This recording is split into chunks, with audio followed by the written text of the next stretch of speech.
자, 이제 여러분들 세금 계산이 끝났습니다. 많이 어려웠죠? 네.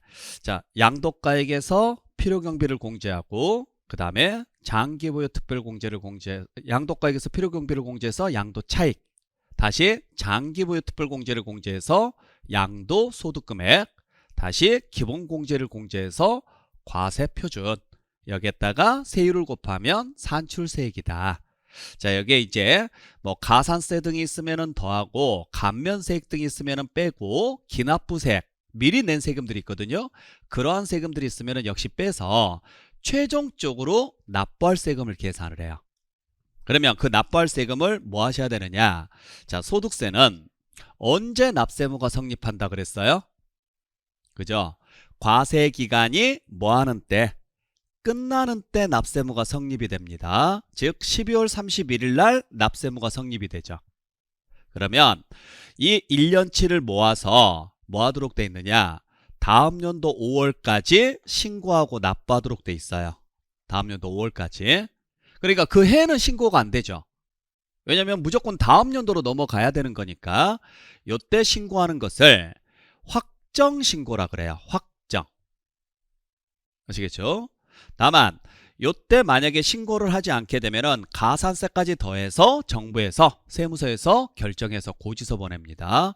자, 그래서 소득세는 무조건 1년 단위로 계산을 해서 다음 연도 몇 월 달에 신고하느냐? 5월 달에 신고하도록 돼 있다. 그것도 1일부터 말일까지. 1일부터 말일까지. 여러분들 참고로 우리 이제 이번 과정에서는 안 배웠지만 재산세 같은 경우는 7월 달이나 9월 달에 내요. 그것도 16일부터 말일까지. 16일부터. 그래서 재산세는 7월 16일부터 7월 31일 또는 9월 16일부터 9월 30일이라고 해요. 그 다음에 종합부동산세는 12월 달에 내는데 이번 달에 내거든요. 12월 달에 내는데 1일부터 15일까지예요. 1일부터. 근데 소득세는 그 해가 끝나야 계산이 가능하니까 다음 연도로 넘어가야 돼요. 무조건. 다음 연도로 넘어가고 5월 달에 냅니다. 그것도 한 달 동안 낸다. 그러면 양도소득세도 소득세의 일종이니까 마찬가지입니다. 1월 1일부터 12월 31일 사이에 몇 개를 팔든지 간에 관계없이 한꺼번에 묶어서 다음 연도 신고해야 돼요. 그러니까 A를 팔든 B를 팔든 상관없습니다. 두 개 다 묶어서 다음 연도 5월 달에 신고를 해야 되는데 이걸 확정신고라고 한다 그랬죠? 근데 양도소득세만큼은 특이한 점이 있어요. 거래량이 많지가 않죠. 그렇죠? 예를 들어서 근로소득이다. 그러면은 매달 월급을 받아요. 사업소득이다. 매일매일 매출이 발생을 해요. 이 사람들한테 그때그때 세금 내라 그러면 안 되니까 한꺼번에 모아서 다음 연도에 내주세요 이랬단 말이에요. 근데 양도소득세는 1년에 한 건 있을까 말까예요. 그 한 건 있을까 말까를 굳이 다음 연도에 넘겨서 신고하라고 할 필요가 있을까?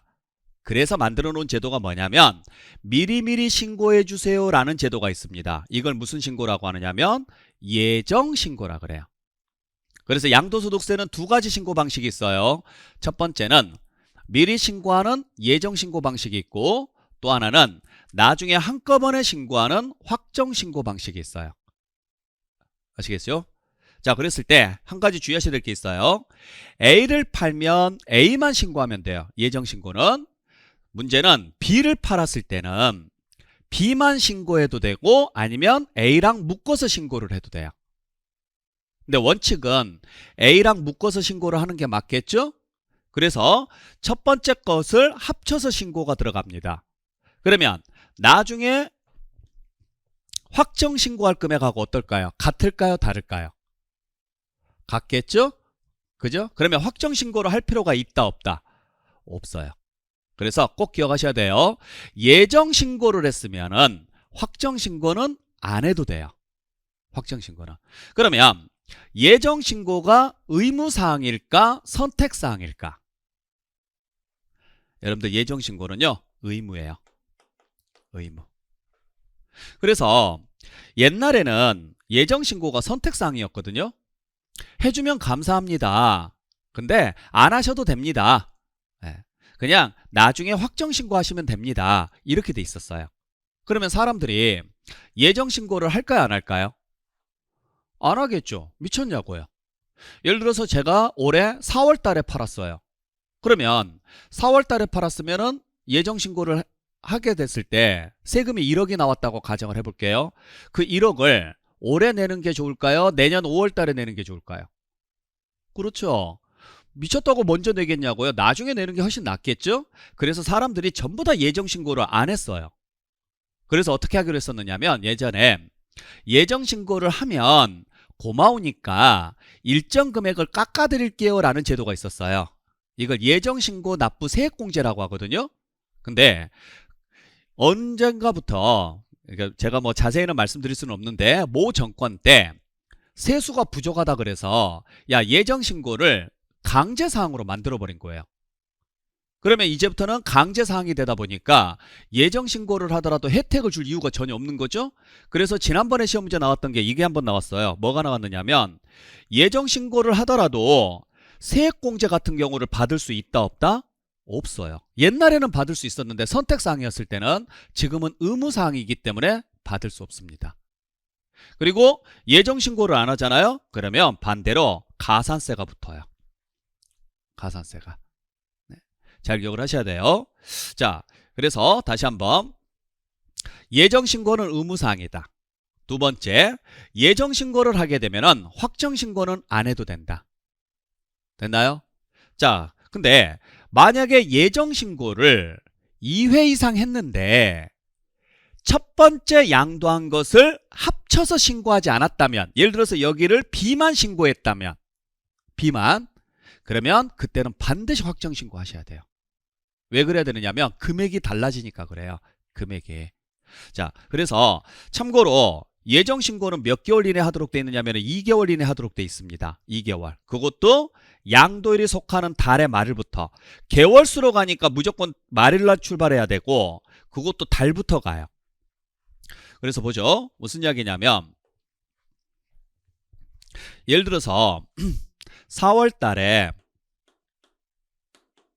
건물을 하나 팔았어요. 건물을. 자, 등기되고 10년 보유했다라고 가정을 할게요. 등기되고 10년 보유했습니다. 그러면 양도가액에서 필요경비를 빼서 양도 차익을 구하고, 자, 근데 이 건물이 갑과 을의 공동명의입니다. 우리는 갑의 것만 계산을 해볼게요. 그러면 양도가액에서 필요경비를 빼서 양도 차익을 구하고 여기에서 장기보유 특별공제 받을 수 있죠? 곱하기에서 20%를 해서 소득을 구했어요. 소득을. 근데 이 소득이 얼마냐? 이 소득이 예를 들어서 2,500만 원이라고 가정을 할게요. 2,500만 원. 그러면 우리는 이 중에서 어디 것만 빼내야 돼요? 갑의 것만 빼내야 되니까 갑의 소득은 얼마냐? 1,250만 원이겠죠? 여기서 기본공제 250만 원을 빼서 1,000만 원을 계산한 다음에 여기에다가 6에서 45% 세율을 곱해서 세금 계산해서 내시면 돼요. 그러면 얼마가 나오느냐면 60만 원이 나와요. 1,400만 원 이하는 6%입니다. 혹시 기억나실지는 모르겠지만 제가 1주차 때 누진세 설명할 때 이 내용 한번 말씀드렸어요. 자, 그 다음에 9월 달에 토지를 하나 팔았는데 등기되고 2년 보유했다라고 가정을 할게요. 근데 이건 갑의 단독 소유예요. 그러면 역시나 양도가액에서 필요경비를 빼서 양도 차익을 구하고, 자, 장기보유 특별공제는 못 받겠네요. 그래서 봤더니 소득이 1,000만 원이 나옵니다. 1,000만 원이. 자, 그러면 이 사람이 이걸 4월 달에 팔았으니까 6월 말까지 신고하면 되죠. 2달이니까. 아까 2개월이라 그랬잖아요. 그래서 예정신고를 했다라고 가정을 해볼게요. 자, 그러면 1,000만 원이 나왔는데 여기서 갑의 소득이 얼마냐? 그대로 1,000만 원이네요. 그죠? 왜냐면 이 전체가 갑의 소득이니까. 자, 여기서 기본공제 받을 수 있을까요? 없을까요? 못 받아요. 왜? 앞에서 이미 250을 받았으니까. 그러니까 제로입니다. 그러면 여기서 얼마 나오느냐? 역시 1000만 원 나오겠죠? 그래서 6에서 자 45% 세율을 곱해서 역시 60만 원이 나올 거예요. 60만 원이. 그러면 이걸 언제까지 신고해야 되느냐? 자, 9월 달에 팔았으니까 11월 말까지 신고하시면 되죠. 그래서 이 사람이 두 개를 다 신고를 했다라고 가정을 할게요. 이 사람은 확정 신고해야 돼, 안 해야 돼요? 해야죠. 왜 해야 되느냐? 자, 갑의 소득은 1년 통틀어서 얼마예요? 갑의 소득은 1년 통틀어서 2250만 원이에요. 여기서 기본공제 250을 뺍니다. 그러면 기본공제 250을 뺐으니까 두 번 빼주는 거예요? 한 번 빼주는 거예요? 한 번 빼주는 거죠? 그러면은 2천만 원이 나올 것이고 여기에 6에서 45% 세율을 곱하죠? 그러면 약 174만 원 정도가 나올 거예요. 왜냐면 1,400만 원까지가 6%고 나머지 600만 원에 대해서 15%를 계산을 해야 되니까 여기가 84만 원 나올 것이고 여기가 90만 원 나오니까 174만 원 나오겠네요. 그러면 원래는 174만 원 내야 돼요. 근데 이 사람이 얼마 내고 끝냈어요? 두 개 합쳐서 120만 원밖에 안 냈죠? 그러니까 54만 원이 과소신고가 된 거죠. 그래서 이 사람은 54만 원을 추가로 다시 내셔야 되는 거예요. 가산세까지 합쳐서.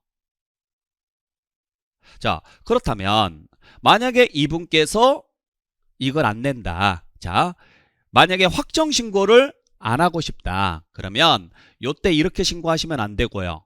자, 소득 1000만 원이 발생했으면 자기 소득이 1000이죠? 그럼 같이 묶어요. 그래서 2250에서 250을 빼서 2000만 원에서 계산한 다음에 전에 냈던 금액 얼마? 60만 원 있죠? 그 60만 원을 뺀 나머지 얼마? 114만 원을 내면 돼요. 예정신고할 때. 그러면 자, 예정신고 114만 원 했고 그 다음에 여기에 60만 원 했으니까 합치면 174만 원 나오죠. 그러면은 나중에 확정신고할 금액이 없다라는 이야기죠. 아시겠어요? 자, 그래서 다시 한번 볼게요. 4월 달에 자, 갑이 신고할 소득이 1250만 원이었다. 그러면 여기에서 250만 원을 뺀 나머지 얼마를 1000만 원을 6에서 45% 계산을 해서 60만 원을 계산한 다음에 이걸 6월 말까지 예정 신고하고 납부하시라고요. 그 다음에 9월 달에 또 갑의 소득이 얼마였느냐? 1000만 원이었다. 갑의 소득이. 그러면 예정 신고할 때는 이걸 합치라고요. 그래서 2250만 원에서 250만 원을 뺀 2000만 원에 6에서 45% 세율을 곱해서 174만 원이 나오고 그 전에 얼마 냈으니까 60만 원 낸 나머지 114만 원을 언제까지 신고하시면 돼요? 11월 말까지 신고하시면 되겠죠. 만약에 이렇게 신고를 했다. 그러면은 이 사람은 다음 연도 5월 달에요. 확정 신고할 필요가 없는 거예요. 여러분들한테 이렇게 계산 문제를 풀어내라고 하지는 않아요. 글자를 이해하시라는 거예요. 글자를. 아시겠어요? 그래서 다시 한번 말씀드립니다. 예정 신고를 정상적으로 했으면 나중에 확정 신고는 안 해도 돼요. 하지만은 예정 신고를 하지 않거나 안 했거나 또는 예정 신고를 2회 이상 했는데 이걸 합산하지 않았다. 그때는 무조건 무슨 신고 하셔야 돼요? 확정 신고 하셔야 돼요. 두 번째, 그러면 예정 신고는 언제까지 하느냐? 예정 신고는 무조건 2개월입니다. 2개월. 그리고 개월수로 가면 무조건 말일부터고 그것도 달별로 계산하는 거예요. 달별로. 그래서 달별로 계산을 해야 말하는 사람도 편하고 듣는 사람도 편한 거예요. 그렇죠? 자, 당신 몇 월 달에 파셨습니까? 저는 5월 달에 팔았는데요.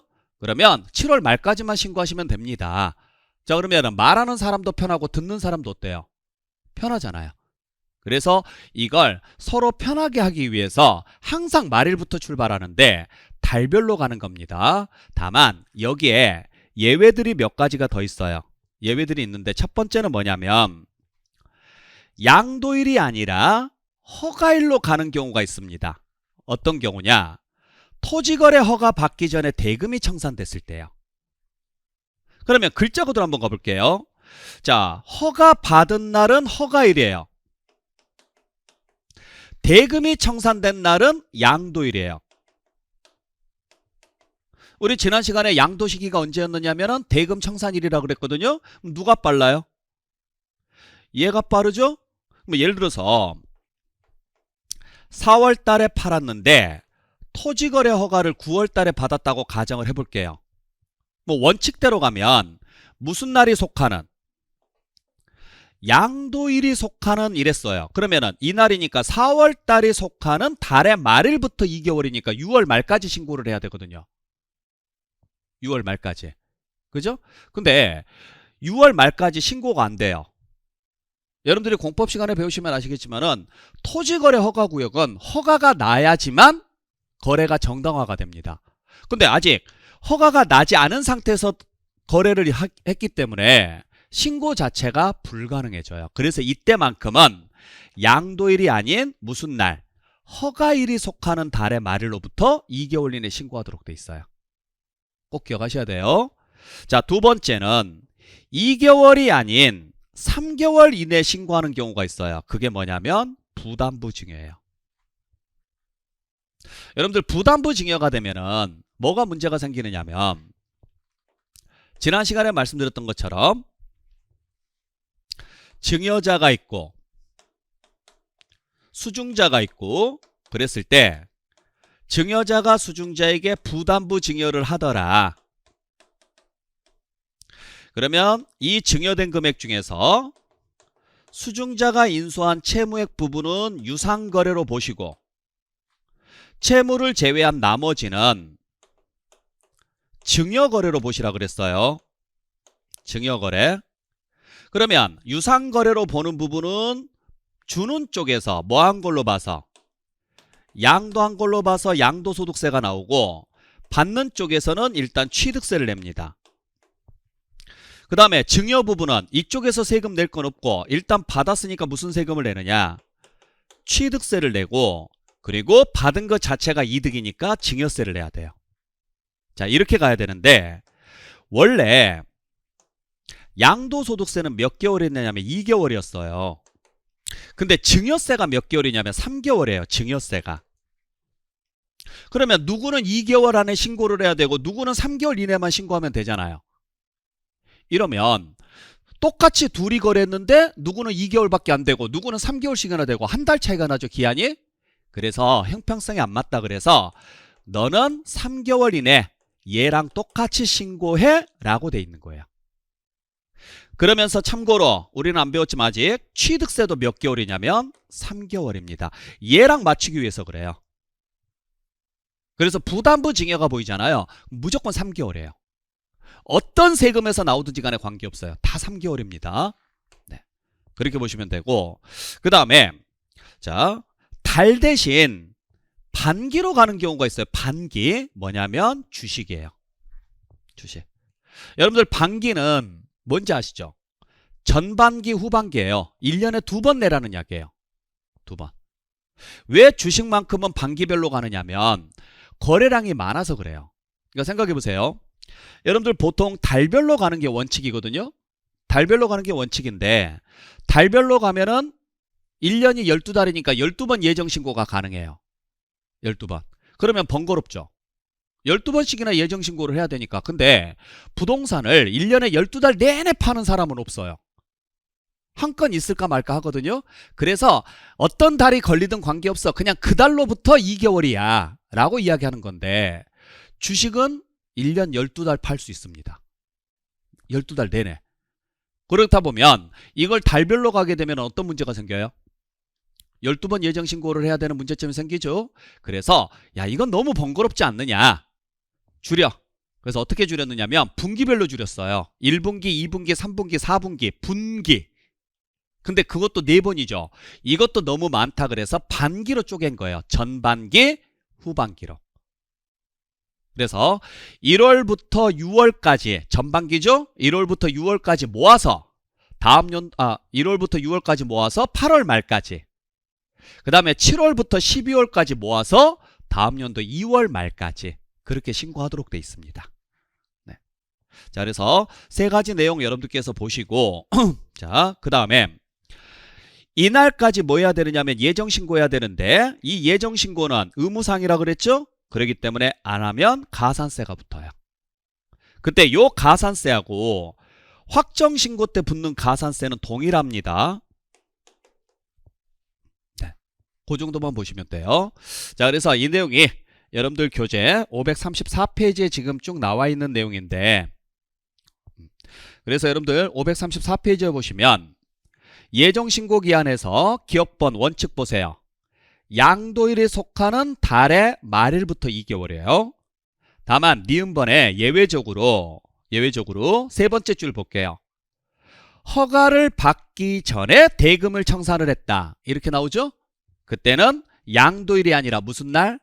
허가일이 들어가야 되고 동그라미 2번에 부담부 증여가 나오면 몇 개월이 나와야 되고 3개월이 나와야 되고요. 여기는 지금 주식은 안 들어가 있거든요. 왜냐면 주식 자체가 우리 시험 문제에서 거의 안 나오니까 안 넣어놨어요. 네, 그렇게만 알고 계시길 바래요. 그리고 이걸 이행하지 않게 되면 가산세는 붙는다고 나와 있죠. 네, 그렇게 보시면 되고 오른쪽에 보시면 3번에요. 확정신고 나와 있습니다. 자, 확정신고는 언제로 가느냐? 기억번 원칙에서 두 번째 줄. 다음 연도 5월 1일부터 5월 31일까지다. 네, 그렇게 보시면 됩니다. 자, 그래서 다시 한번 정리를 해볼게요. 자, 여러분들 예정신고는 일단 기본이 이거예요. 양도일, 달의 말일, 그죠? 달의 말일 2개월. 요게 기본입니다. 이게. 그리고 말일자는 무조건 다 들어가요. 말일자는 무조건 들어가야 돼요. 개월수로 가니까 죽었다 깨어나도 말일자는 들어가요. 말일자는 들어가는데 예외 항목이 세 가지가 있다라는 거죠. 첫 번째, 양도일 대신 허가일을 쓰는 경우가 있다. 나머지는 똑같이 나오고. 어떤 경우냐? 토지거래 허가 받기 전에 대금이 청산됐을 때다. 그 다음에 달 대신 반기를 쓰는 경우가 있다. 어떤 경우냐? 주식일 때다. 그 다음에 2개월 대신 3개월을 쓰는 경우가 있다. 어떤 경우냐? 부담부 증여였을 때다. 네. 그래서 전부 다 개월수로 나오니까 상관없이 무조건 앞에는 무슨 글자가 보여야 되느냐면 말일자가 붙어야 되고 양도일이라는 글자 대신 허가일을 쓸 거냐, 달이라는 글자 대신 반기를 쓸 거냐, 2개월이라는 글자 대신 3개월을 쓸 거냐, 요것만 잘 정리해 주시면 돼요. 확정신고는 무조건 다음 연도니까 크게 신경 안 쓰셔도 되고요. 자, 그래서 다시 한번 정리해 볼게요. 어찌됐든지 간에 이 단어는 무조건 들어가야 돼요. 무슨 단어는 무조건 들어가야 돼요? 달의 말일 대신 양도일, 달, 2개월 이게 기본인데 양도일 대신 허가일을 쓰는 경우가 있고 달 대신 반기를 쓰는 경우가 있고 2개월 대신 3개월을 쓰는 경우가 있다. 그 경우의 수를 정확히 외우시라고요. 됐죠? 네, 그렇게 보시면 되고 자, 이때 예정신고는 생략할 수 있을까 없을까? 없어요. 그래서 만약에 시험지에서 예정신고를 하지 않아도 된다라고 문장이 나오잖아요. 다 틀린 문장이에요. 예정신고는 무조건 하셔야 돼요. 그래서 항상 나올 때 뭐가 없거나 차익이 없거나 차손이 발생했다 이렇게 나오거든요. 자, 차익이 없다 이 말은 이익이 없다는 소리예요. 차손이 발생했다 이 말은요 손해를 봤다. 한마디로 표현하면 세금 낼 게 없다. 그래도 반드시 무엇은 신고는 하십시오. 자, 확정신고도 마찬가지예요. 뭐가 없거나 과세할 금액이 없거나 즉 이익이 없거나 또는 뭐가 발생했다. 결손이 발생했다. 즉 손해봤다. 그래도 뭐는 하시라고요? 신고는 반드시 하시라고요. 다만 예정신고를 했다면 그때는 확정신고를 안 할 수 있습니다. 대신 예정신고를 생략할 수 있는 경우는 없어요. 그러니까 예정신고가 의무사항이라 그랬잖아요. 무조건 하셔야 돼요. 그래서 실무에서는 다 예정신고로 끝나요. 꼭 기억을 해주시길 부탁드릴게요. 그래서 예정신고를 했으면 확정신고는 안 해도 되지만, 그러면 바꿔서 예정신고를 하지 않았다. 그러면 반드시 무슨 신고는 하셔야 돼요? 확정신고는 하셔야 돼요. 또는 예정신고를 했습니다. 예정신고를 했는데 뭐 했느냐? 2회 이상 했단 말이에요. 근데 그걸 뭐 하지 않았다면, 합산하지 않았다면 이때도 반드시 확정신고 다시 하셔야 됩니다. 아까 앞에서 설명드렸던 내용. 그래서 우리가 확정신고를 해야 되는 경우는 두 가지예요. 예정신고를 하지 않았거나. 자, 그래서 문제에서 나왔을 때 만약에 문제에서 시험제 나올 때 예정신고를 하지 않아도 된다라고 문장이 나오거든요. 그건 무조건 다 틀린 거예요. 두 번째, 확정신고를 할 건지 말 건지를 물어볼 때 앞에 아무 말이 없어요. 무조건 확정신고 하셔야 돼요. 예정신고를 했다 안 했다 이런 말이 없어요. 그러면 무조건 확정신고 하셔야 되고, 딱 한마디 예정신고를 했다라고 나올 때만 확정신고를 생략할 수 있는 거예요. 다만 예정신고를 2회 이상 했는데 이를 뭐 하지 않았다면, 합산하지 않았다면 그때는 무조건 확정신고 하셔야 되는 거고요. 네. 그렇게 정리해 주시길 부탁드릴게요. 자, 그래서 여러분들 보시면, 자, 535페이지에 지금 확정신고에서 동그라미 2번 뭐가 없거나 과세표준이 없거나 뭐가 있는 경우에도, 결손금이 있는 경우에도 적용한다. 이 말은 무슨 말이냐? 신고를 해야 한다 이 말이에요. 다만 동그라미 3번에 뭐한 자는, 예정신고를 한 자는 확정신고를 하지 아니할 수 있다. 다만 해당 과세기간에 예정신고를 2회 이상 하는 경우로서 다음의 경우에는 확정신고를 해야 된다 그랬는데, 기억본 보니까요. 예정신고를 2회 이상 한 자가 이미 신고한 소득금액하고 뭐 하지 않았을 때, 합산하지 않았을 때, 그러면 누진율이 달라지거든요. 그때는 반드시 확정신고 해야 된다는 거 기억하시기 바랍니다. 자, 그리고 예정신고, 확정신고 둘 다 가산세가 붙는데, 가산세는 여러분들 우리 총론 시간에 배웠던 것처럼 무신고다. 그럼 몇 프로? 20%. 과소신고다. 그러면 10%. 사기나 부정 나왔다. 죽었다 끼어나도 40%. 네, 그 정도만 정리해 주시면 되고, 됐죠? 거기에 양도소득세에서만 특별히 있는 제도가 하나 있는데 뭐냐면, 여러분들 교재는 536페이지에 동그라미 3번에 보시면 감정가액 또는 환산가액 적용에 따른 가산세 이렇게 돼 있죠. 자, 거기에 기억본 보세요. 거주자가 건축물을 신축 또는 증축하고 그 건물의 취득일 또는 증축일로부터 5년 이내에 해당 건물을 양도하는 경우로서 감정가액 또는 환산취득가액을 그 취득가액으로 하는 경우에는 해당 건물에 감정가액 또는 환산가액의 100분의 5에 상당하는 금액을 결정세액에 더한다. 자, 보세요. 세액에 더한다 이렇게 나오거든요. 세액에 더한다, 이게 가산세예요. 가산세인데 몇 프로가 붙느냐면 5%가 붙어요. 그것도 뭐의 5%냐면 그 가액의 5%예요. 세액의 5%가 아니고. 자, 근데 전제 조건이 뭐냐? 첫 번째는 신축이나 증축을 해야 되고, 두 번째는 5년 이내 팔았어야 되고, 세 번째는 감정가나 환산가로 계산을 했을 때요. 요 세 가지 요건이 모두 충족되면 그때는 그 가액의 5%를 세액에 더하도록 되어 있습니다. 자, 그래서 이게 무슨 말이냐면 이런 내용이거든요. 자, 우리 양도소득세 계산식이 양도가액에서 필요경비를 뺍니다. 자, 필요경비를 좀 더 구체적으로 쓰면 취득가액에다가 기타 경비까지 들어가요. 그래서 양도 차익을 구하고, 여기서 장특공제 빼고 기본공제 빼서 과세 표준을 구한 다음에 세율을 곱해서 세액을 구하시면 돼요. 세액을. 자, 일단 단순하게만 좀 적어볼게요. 됐어요? 제가 글씨를 좀 잘 못 씁니다. 혹시라도 제가 쓴 글씨가 잘 안 보이면 좀 글 올려주세요. 제가 많이 노력을 좀 해볼게요. 자, 근데 이 사람이 어떻게 취득을 했느냐? 신축을 한 거예요. 그리고 나서 이걸 매매로 팔았는데 얼마 만에 팔았느냐면 5년 안 돼서 판 거예요. 5년 이내. 근데 봤더니 얘는 실거래가로 계산을 했습니다. 근데 여기는 실거래가가 확인이 안 되고 신축이니까 매매 사례는 당연히 확인이 안 돼요.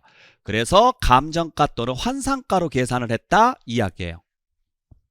우리 아까 배웠던 것처럼 매감, 환기 기억나시죠? 자, 그랬을 때 요 경우에는 이 금액에 5%에 해당하는 금액을 더하겠습니다. 이렇게 가요. 이 금액의 5%를. 자, 이게 왜 이런 식으로 나오느냐면 이유가 간단해요. 세무서에서 봤을 때는 자, 신축을 했을 때 여러분들 실거래가가 뭘까요? 그래요. 건축비예요. 건축비인데 옛날에는 뭐 건축을 중구난방으로 하다 보니까 뭐 증빙도 없고 그럴 수 있어요. 근데 지금은 그렇진 않잖아요. 자료가 다 있거든요. 근데 그것도 5년도 안 돼서 팔았대요. 근데 증빙을 안 하고 있어요. 이건 실제로 증빙을 할 수 없어서 안 하는 게 아니고 일부러 안 하는 걸로 봐요. 그래서 실무에서는 보통 신축을 하면은 솔직히 말해서 공사 원가가 얼마 안 되거든요. 신축은 생각보다 여러분들 많지는 않아요. 공사 원가가. 그 공사 원가가 얼마 안 되는데 팔 때는 현 시세대로 팔다 보니까 이익이 많이 잡혀요. 그래서 일부러 이걸 숨기고 어디로 가느냐면 감정업자한테 가요. 감정업자한테 가서 시세 한 80%나 90% 정도로 감정가를 잡아달라고 돈을 얼마를 주고 잡아줍니다. 그래서 이 금액으로 갔다라는 이야기는 무슨 이야기냐면 일부러 건축비를 숨기고 실제로 들어간 건축비를 숨기고 취득가액을 늘리기 위해서 이 방식으로 갔다라고 지금 보는 거예요. 그러면은 취득가액이 늘어나면 차익이 줄어드니까 결국에는 세금이 줄어든다라는 현상이 발생을 하죠. 그죠? 그래서 실무에서는 실제로 이렇게 가는 경우가 대부분이에요. 그러면 이런 걸 세무서에서는 알까요, 모를까요? 알아요. 아는데 그냥 뭐 그동안에 그렇게 관행적으로 해왔으니까 넘어가자라고 유야무야 넘어갔는데 이게 몇몇 사람들만 알고 그렇게 했으면 조용히 넘어갔겠지만 이 사람들이요. 야, 너만 알아 하고 이야기해 준단 말이에요. 그럼 또 이 사람도 너만 알아 해서 또 이야기를 해줘요. 이러다 보니까 이제 모든 건축주들이 다 이렇게 해요. 야, 이래서는 안 되겠다. 그래서 어떻게 했느냐? 만약에 신축을 하거나 증축을 했는데 5년 안 돼서 팔았다. 근데 그 취득가액을 실거래가 아닌 감정가랑 환상가로 잡았다는 것은 일부러 세금 적게 내려고 취득가액을 올린 거 아니냐. 좋아, 네 맘대로 올려. 나는 그러면 세금은 줄어들겠지만 나는 네가 올린 이 금액의 5%를 더할 거야. 그러면은 가산세가 늘어나니까 결국에는 세금이요. 정상적으로 나온다 이야기예요. 그래서 요 내용 꼭 기억을 좀 하시면 되는데 우리 시험지에서는 이걸 계속 낼 때 요 5년을 가지고 3년으로 장난을 쳤거나 아니면 여기를 가액이 아닌 세액으로 장난을 치거나 가액이 아닌 세액 아니면 여기를 3%로 장난을 치거나 요런 내용으로 장난을 많이 쳐요. 그래서 요 내용도 꼭 기억을 좀 해주시길 부탁드립니다. 자, 그 다음에 마지막으로 양도소득세는 물납제도는 없어요. 대신 분할납부제도가 있어요. 자, 그래서 마무리 정리할게요.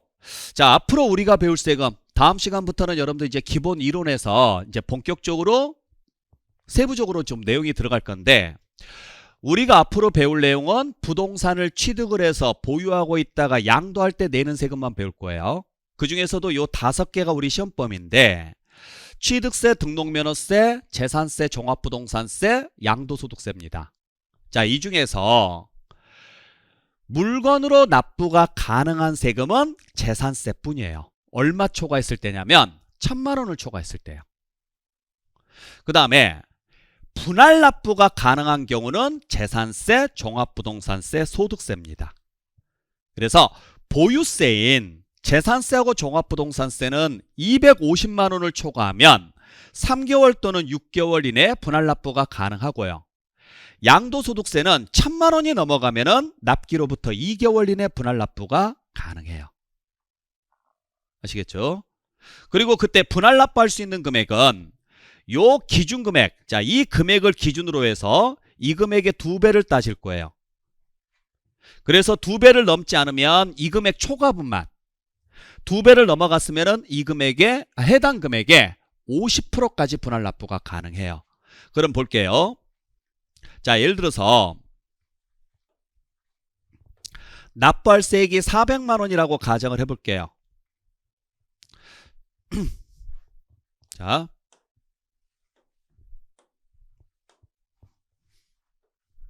납부할세액이 400만 원이다. 그러면 250만 원 넘었어요, 안 넘었어요? 넘었죠? 대신 250만 원의 2배는 넘지 않았죠. 그러면 250만 원 초과분인 150만 원만 분할 납부할 수 있는 거죠. 양도소득세는 분할 납부가 안 되겠죠. 자, 예를 들어서 납부할세액이 1200만 원입니다. 그러면 250만 원의 2배 넘었어요, 안 넘었어요? 넘었죠? 그러면 이 전체 금액의 50%. 600만 원까지 분할 납부가 가능하고, 자, 1000만 원의 2배를 넘었어요, 안 넘었어요? 안 넘었죠. 1000만 원의 2배는 안 넘었죠? 그러니까 1000만 원 초과분인 200만 원만 분할 납부가 가능하죠. 뭐 만약에 4800만 원이다, 세금이. 그러면 어차피 250의 2배도 넘었고 1000만 원의 2배도 넘었으니까 내가 분할 납부할 수 있는 금액은 무조건요 50%까지 분할 납부가 가능하다라고 보셔야 되죠. 자, 그래서 재산세하고 종합부동산세는 똑같이 250만 원이에요. 양도소득세만 1000만 원 기준으로 갑니다. 그리고 날짜는 다 다릅니다. 3개월, 6개월, 2개월로 가니까 나중에 이거 정확히 외우시고 계셔야 돼요. 시험지에 잘 나와요. 그래서 자, 예를 들어서 내가 4월 달에 건물을 팔았는데, 자, 등기되고 5년 보유했다. 등기되고 5년 보유했다. 자, 그러면 그리고 이건 갑과을의 공동명의다. 자, 그러면 양도가액에서 필요경비를 빼서 양도 차익을 구하고, 자, 장기 보유 가능하죠? 건물로서 등기돼 있고 3년 이상 보유했으면 가능하니까 곱하기 해서 10%. 그죠? 그래서 소득을 구했더니 소득이 5천만 원 나오더라. 근데 갑의 것만 계산을 해보자. 그러면 갑의 거 계산하니까 예를 들어서 소득이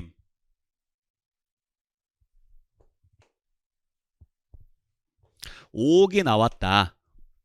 그러면 갑의 것만 계산하게 되면 갑의 소득은 2억 5천만 원이 될 것이고, 여기서 기본공제 250만 원을 빼고 나면 과세표준은 2억 4,750만 원이 될 것이고, 여기에 6에서 45% 세율을 곱했더니 얼만가 나오더라. 그랬을 때, 자, 이 세금이 예를 들어서 1,400만 원이 나왔다. 세금이. 그냥 제가 임의로 계산한 겁니다. 자, 세금이 1,400만 원 나왔다. 그러면 원칙은 언제까지 신고해야 돼요? 4월 달에 팔았으니까 6월 말까지 신고를 해야 됩니다. 근데 만약에 나는 이거 분할 납부하고 싶어요. 그래서 분할 납부를 신청을 해요. 그러면 2번에 나누어서 낼 수 있게끔 납부서를 끊어줘요. 자, 1000만 원의 2배는 안 넘었죠. 1000만 원의 2배는 안 넘었으니까 분할 납부할 수 있는 금액은 400만 원이에요. 그러면 1000만 원은 그대로 6월 30일까지 내도록 하고 있고, 나머지 400만 원은 그 30일, 6월 30일 납부기한이 지난 날로부터 2개월이니까 8월 말까지 내십시오. 이렇게 2장으로 해서 여러분들한테 납부서를 끊어줄 거예요. 그러면 여러분들은 그 납부서를 받아서 세금 내시면 돼요. 그래서 우리가 재산세나 종합부동산세는 여러분들 집에서 고지서 한번 봐보세요. 올해 왔던 고지서가 있을 거예요. 그 고지서상 금액이 이 금액을 넘기가 쉽지가 않아요. 물론 아마 이 영상을 보시는 분들, 제 수업을 들으신 분 중에서 이 금액을 넘으신 분들도 계실 수는 있는데, 대부분의 사람들은 이 금액을 넘기기가 쉽지가 않습니다. 그래서 재산세나 종합부동산세 같은 경우는 분할 납부를 하는 경우가 그렇게 많지는 않아요. 하지만 양도소득세는 어지간해서는 1000만 원 넘는 경우가 꽤 많아요. 그렇죠? 예. 그러니까 약 한 그 이익이 한 1억 정도 잡히잖아요. 과세 표준이. 그러면 거의 한 2천만 원 정도 세금이 나온다고 보시면 돼요. 그러면 1천만 원이 넘어갔으니까 여러분들이 한꺼번에 내기 싫으시면 해당 세무서에 연락하시면 돼요. 그래서 저 분할 납부하고 싶어요. 그러면 여러분들한테 납부서를 2장으로 끊어줄 거예요. 하나는 원래 내야 되는 날짜로, 또 하나는 그날로부터 2개월이에요. 그래서 특히 여러분들이 주의하셔야 될 게 양도소득세는 2개월이 지금 자주 나오거든요. 그래서 잘 보셔야 될 게, 자, 예정신고 기간이 2개월이죠. 그게 언제부터냐? 양도일이 속하는 달의 말일부터 2개월이에요. 그때까지 뭐 하시면 되느냐면 신고하고 납부하시면 되는데, 만약에 분할 납부 신청을 했다. 그러면 그 분할 납부할 수 있는 금액은 그 기한이 지난 날로부터 2개월이에요. 그러니까 예정 신고 기간도 2개월, 분할 납부 기간도 2개월. 됐나요? 그러면 출발점이 어딘지를 잘 봐야죠. 예정 신고는 달의 말일부터 2개월이고, 분할 납부는 납부 기한이 지난 날로부터 2개월이에요. 그리고 분할 납부는 예정 확정 다 가능합니다. 분할 납부. 가끔 시험지에서 예정 신고 때는 분할 납부 안 되고 확정 신고 때만 분할 납부 됩니다. 이런 식으로 나올 때가 있거든요. 틀린 문장. 예정 신고, 확정 신고 둘 다 분할 납부 가능하다. 네. 자, 그래서 여기까지 해서 여러분들 이번 11월 달 우리 입문과정, 사주과정에 대해서 부동산 세법 과정을 마무리하도록 하겠습니다. 자, 여러분들 지금 4번에 걸쳐서 제가 수업을 해드렸는데 뭐 여러분들 직접 보고 수업을 하면은 좀 더 현실감 있고 생동감 있고 좀 더 자세히 전달을 해드릴 수가 있겠지만, 이렇게 영상으로 만나 뵙더라도 제가 최선을 다해서 여러분들이 제 이 앞자리에 있다라고 생각을 하고 수업을 해드릴 거예요. 그러니까 잘 따라와 주시고, 혹시라도 제가 부족한 부분이 있거나 또는 여러분들이 좀 원하시는 부분이 있으면은 여러분들께서 글을 남겨주시게 되면은 제가 최선을 다해서 여러분들 공부하는 데 불편함이 없도록 노력을 하도록 하겠습니다. 아시겠죠? 여러분들이 저한테 뭔가 질문을 올리실 때 이런 거 물어보기는 좀 창피한데요, 뭐 이러신 분들이 가끔 계세요. 절대 그러지 마세요. 여러분들이 창피할 일은 절대 없어요. 왜냐면 저는 여러분들한테 모르는 게 있으면 알려주라고 있는 사람이에요. 안 그래요? 그러라고 있는 사람한테 질문을 하는데 왜 창피하냐고요. 모르는 게 있으면 혼자 해결하려고 하지 마시고요, 같이 해결하려고 하세요. 그래야 시간도 절약하고 좀 더 확실하게 갈 수가 있으니까. 그래서 직접 만나서 제가 여러분들한테 설명을 해드리면 훨씬 더 좋겠지만, 아마 이제 글로 남겨주시게 되면 제가 글로 설명을 할 때 조금 전달력이 좀 딸릴 수는 있어요. 그러면 다시 한번 질문 올려주시고 다시 한번 질문 올려주시고 해서 여러분들이 저한테서 최대한 많이 뽑아가세요. 이해되셨죠? 저는 원래 그러라고 있는 사람이니까 절대 저한테 미안해하거나 뭐 이런 질문하면은 뭐 여러분들을 제가 뭐 이딴 걸 질문을 해 이런 생각을 할까, 이런 생각하지 마시라고요. 여러분들의 의견은, 여러분들의 질문은 저한테 다 소중한 거니까 그렇게 알고 여러분들 앞으로 잘 부탁드리겠습니다. 자, 그러면 오늘 배웠던 내용 간단하게 일일학습 문제로 정리하고 마무리하겠습니다. 자, 여러분들 문제 풀어주시길 부탁드릴게요.